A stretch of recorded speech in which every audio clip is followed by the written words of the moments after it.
What's going on, YouTube Gardener? This your boy Sydney from the Naked Gardener channel. This video, I'm just going to start harvesting some of these worm castings that we have in this bin. This has been a basically an overgrown worm bin that we've had since the beginning of time. I've rarely harvest any of the worm castings out of here.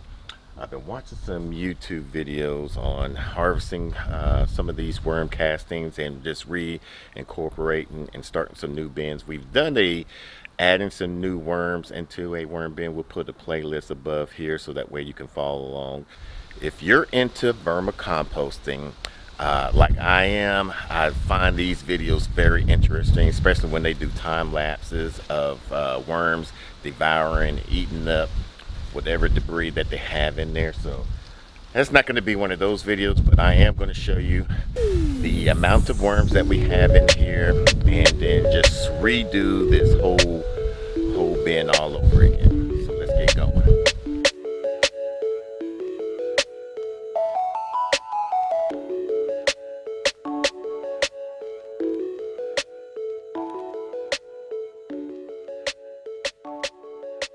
Alright, so we've had this bucket here for quite some time, and I'm looking all through here. We got a lot of good cocoons going. Show you some of these cocoons all through here, and I'm surprised with the temperature the way it is. We have a black soldier fly that I just shooed away. So I'm pretty sure we're gonna have some larva, some black soldier fly larva up in here, and they are great composting insects. They devour just about everything that you could think of, even meat products, even though we don't have any meat products in here. But these are some of the cocoons, worm cocoons that we have, that I am very excited about. That lets me know that we have some good quality worms. So what I'm going to do is we're going to take a lot of this out and dump it in here, try to separate with the worms. I'm going to kind of do it by slow. I've seen a few videos where they do it slowly so the worms could go deeper into the back down barrel deeper, and then I'm going to separate all the good castings, and then I'm going to sift everything into here and collect all the good castings, and then everything that hasn't been broke down all the way quite yet, we're going to dump back in here, add some new bedding, put the worms in here, refeed them, and just do it about every 10 days, or just check them on about every 10 days. If none of the food has been all gone, then we'll wait another 10 days. So I'm going to put my gloves on. Guess those will just have to work. All right, let's dig into here. Man, we got a lot of cocoons going up in here. Let's see, once we find some of these worms.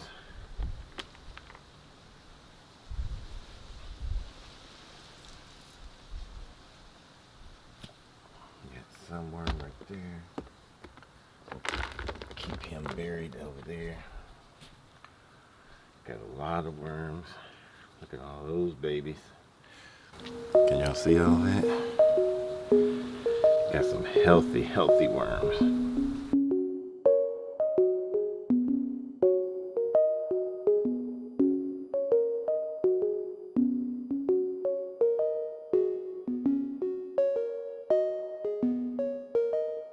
These are European night crawlers. They bury about 6-inch deep. They are also great. This is from the feeding that I've done. When I'm going to show you how we're going to feed these as well, a new way of feeding.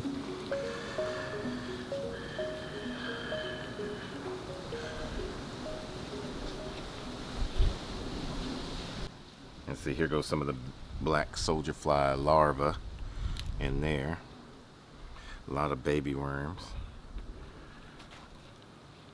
They seem like they got all of the food that was wrapped up in here. A lot of these black soldier fly larvae. These European night crawlers are fat worms, and they will bury themselves about. They go to about almost 6 inch deep.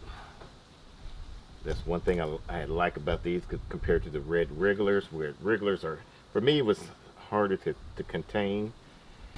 I got these worms from Uncle Jim's worm farm.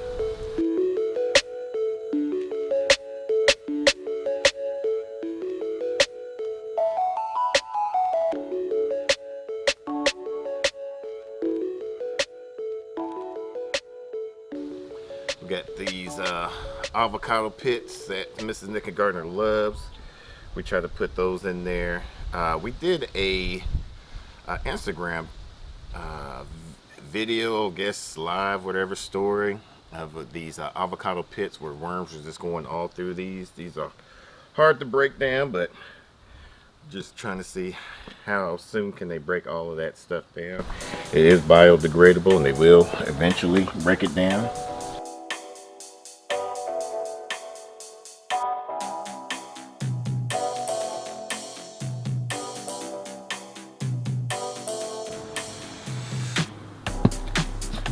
Do have a lot of gnats. Might have to do something about that. And I got holes all around here, so that way it does allow the worms to get some type of air ventilation through here. Got a lot of worms right through there, right through here.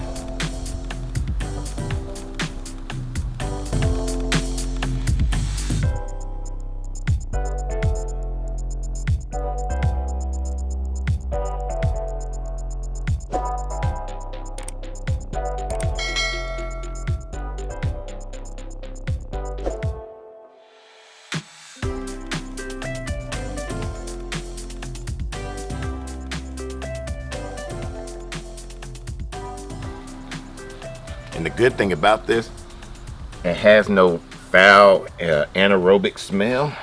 So the moisture content in here is perfect. Oh, look at all those. Oh man, we got a whole bunch of casting cocoons. I don't know why I keep on saying casting. Cocoons right up in that.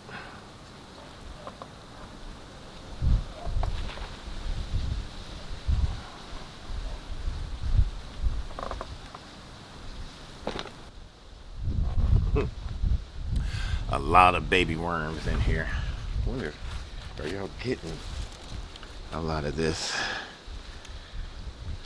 Just worms all through there.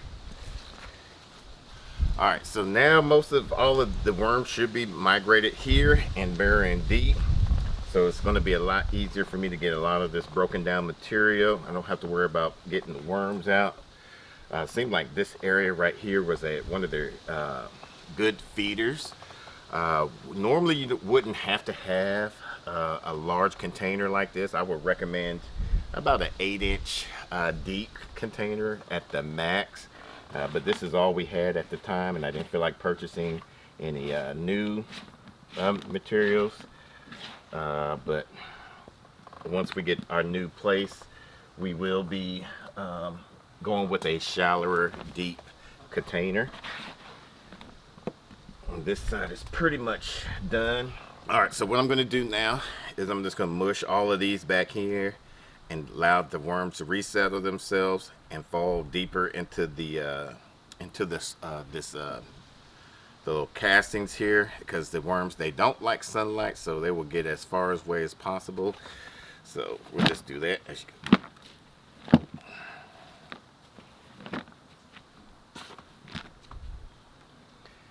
this this was a apple tomato experiment that we did. I posted on Instagram. Is right now is more black soldier flies in here than it is worms, which is still good because they'll break down just about anything, like I said. So we'll just get everything all out here mixed up,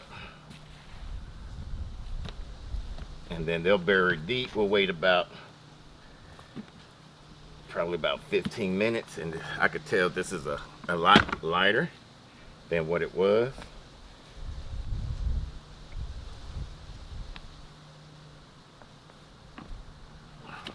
So we'll wait about 15 minutes and come back. All right, so I think we got where we could get some of these out of here now.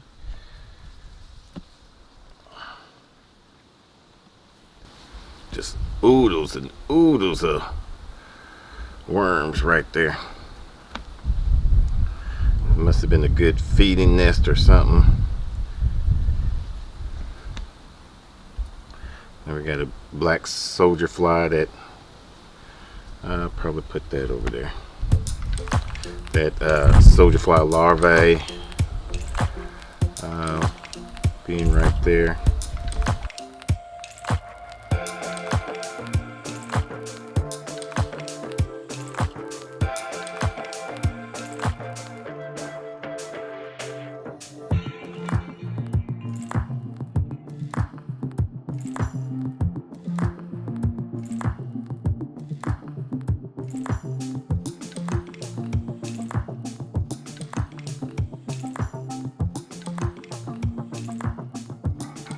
So we got the worm bin all cleaned out.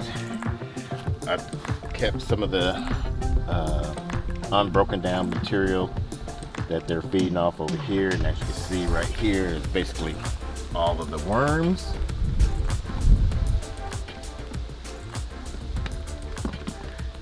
That's a good feed there.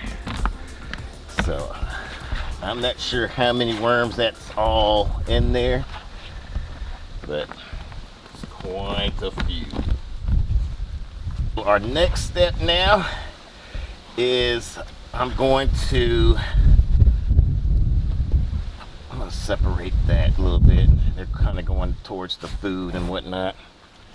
I'm going to start their new bedding, and what I'm going to do is something different. I'm gonna start feeding on one side at a time, so that way we can harvest a lot quicker out of this bin. I was doing something similar to what AV and I think it's World Composting. They'll do like a lining, a center row of feeding, but since we do a lot of waste, I want to start just doing once a week or once every 2 weeks, doing one end and then do the other end. So let me go and wash my hand and start the bedding. All right, before we set up this worm bin again, I'm just going to reiterate all these cocoons that we have throughout this bin here, and the worms are trying to readjust into their settings. We've got a lot of worms up in there, as you can see. They're all going to be hiding out.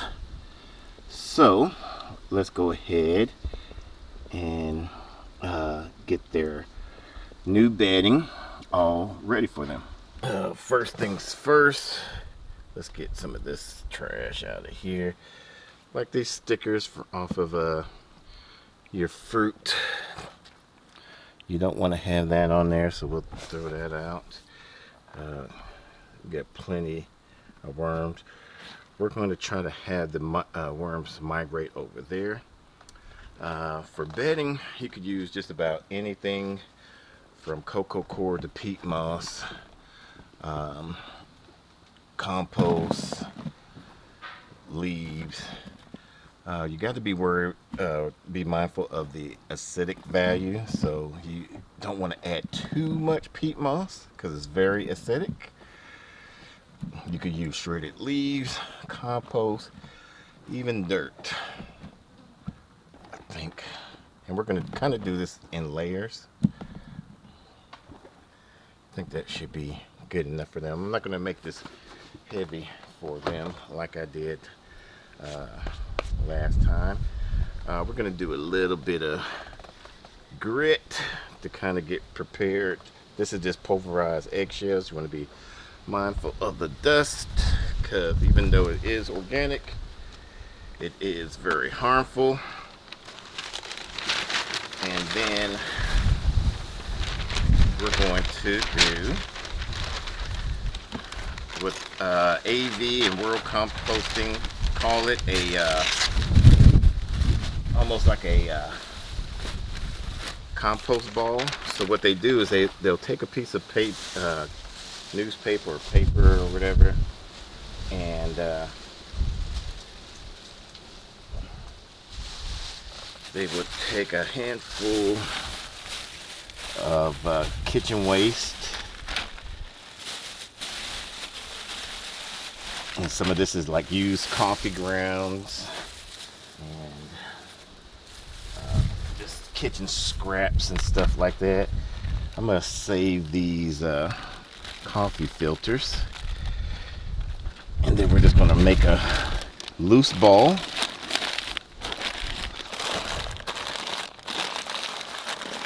And we're just gonna do like that. And then we're gonna use some of this worm food from Uncle Jim's. Look like sage probably been in here, but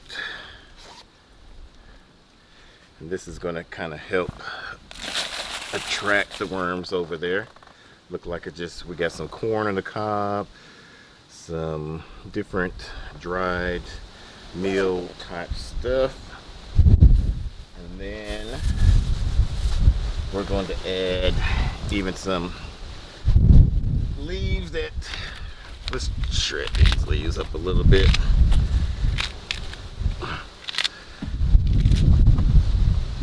These are from some arugula, red giant mustards, and other stuff we have for our fall garden. Let's see if they can gather that up. Then we're gonna add some leaves, give some nice brown material. Trying to crumble up. The finer you crumble up, the better.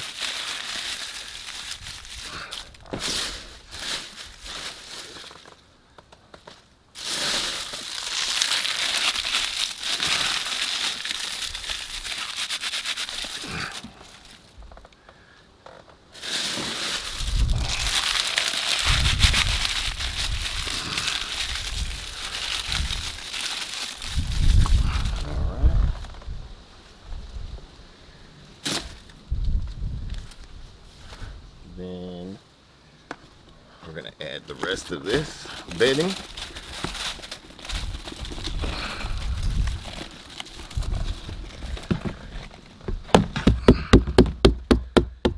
There we go.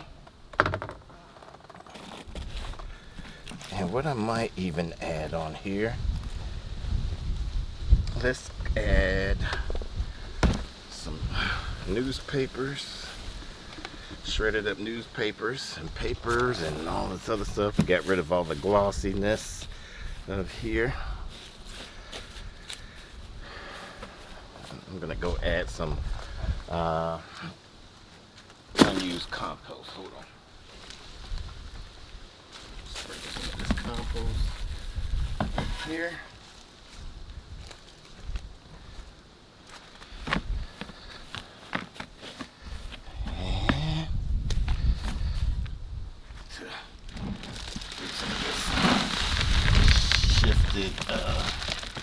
Black cow manure that we couldn't sift all the way out.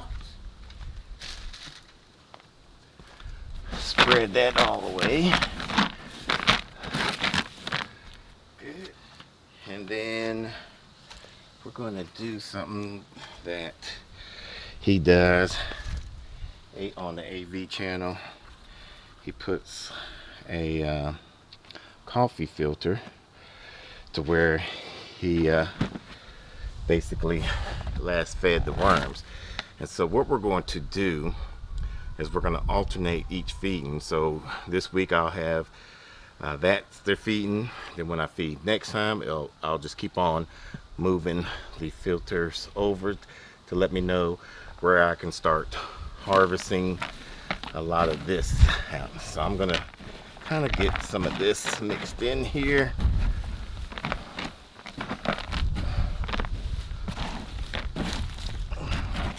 So that way the worms have a nice little bedding. That paper is gonna let me know what is all composted and not.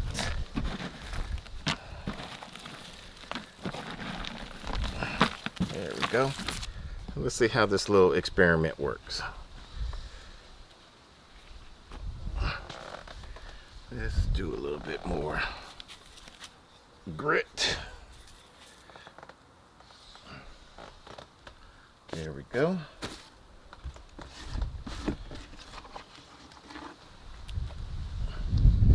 And that's that.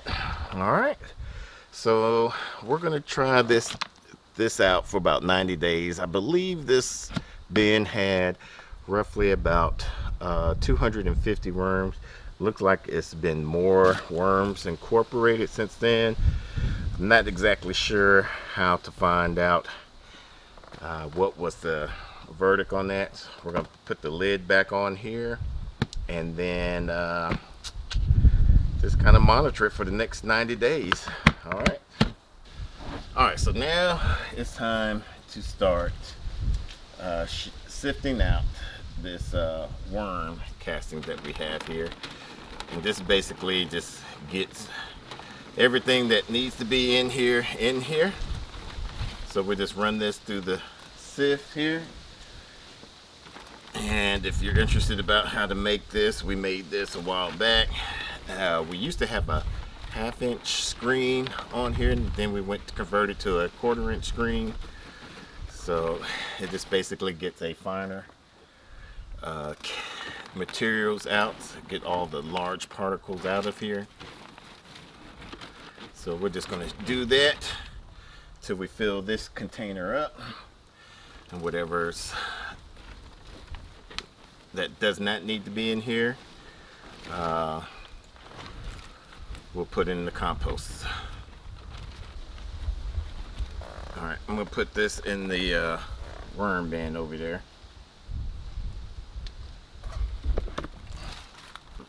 Finishing up with this last bit.